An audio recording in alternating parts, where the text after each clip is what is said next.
एक दिन बलराम आदि ग्वाल बाल श्री कृष्ण के साथ खेल रहे थे। उन लोगों ने माँ यशोदा के पास आकर कहा, माँ देखो कन्हैया ने मिट्टी खाई है।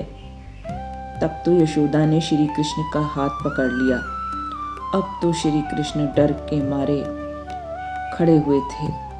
यशोदा मैया ने डांट कर कहा, क्यों रे नटखट, तू तो बहुत ही ढीठ हो गया है। तूने अकेले में छिपकर मिट्टी क्यों खाई? देख तेरे ये दोस्त सखा क्या कह रहे हैं। तेरे बड़े भाई बलदाऊ भी यही कह रहे हैं कि तूने मिट्टी खाई है। भगवान श्री कृष्ण ने कहा, माँ मैंने मिट्टी नहीं खाई है, ये सब झूठ बोल रहे हैं। यदि तुम इनकी बातों को सच मानती हो तो मेरा मुंह तुम्हारे सामने ही है, तुम अपनी आंखों से देख लो।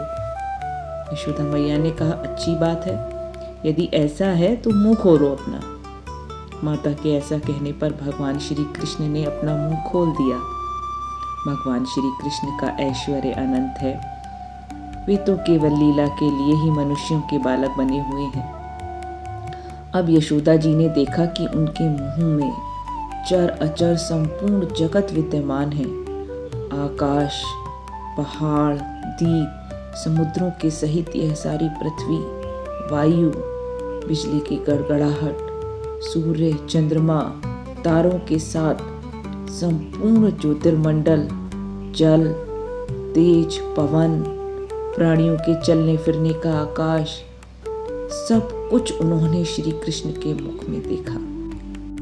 इस तरह यशोदा मैया ने विभिन्न रूपों में दिखाई देने वाला यह सारा विचित्र संसार, संपूर्ण ब्रजमंडल और अपने आप को भी श्री कृष्ण के नन्हे से खुले हुए मुख में देखा।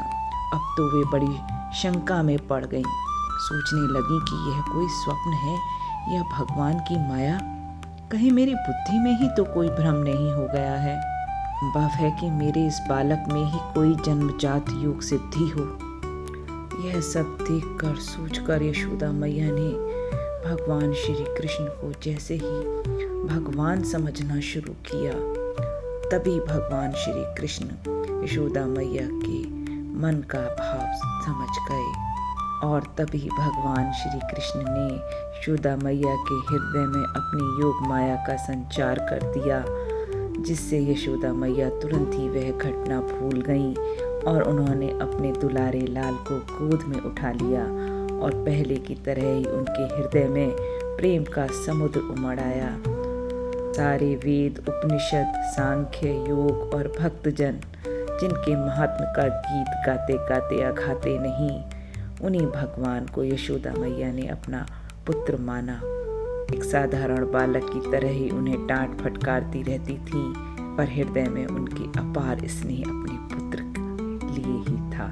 भगवान श्री कृष्ण की वृंदावन में रहते हुए ऐसी ही अनेक लीलाएं जो उनके जन्मदाता माता पिता देवकी और वसुदेव जी को तो देखने तक को न मिली, और नंद और यशोदा तो उनका अपार सुख लूट रहे थे।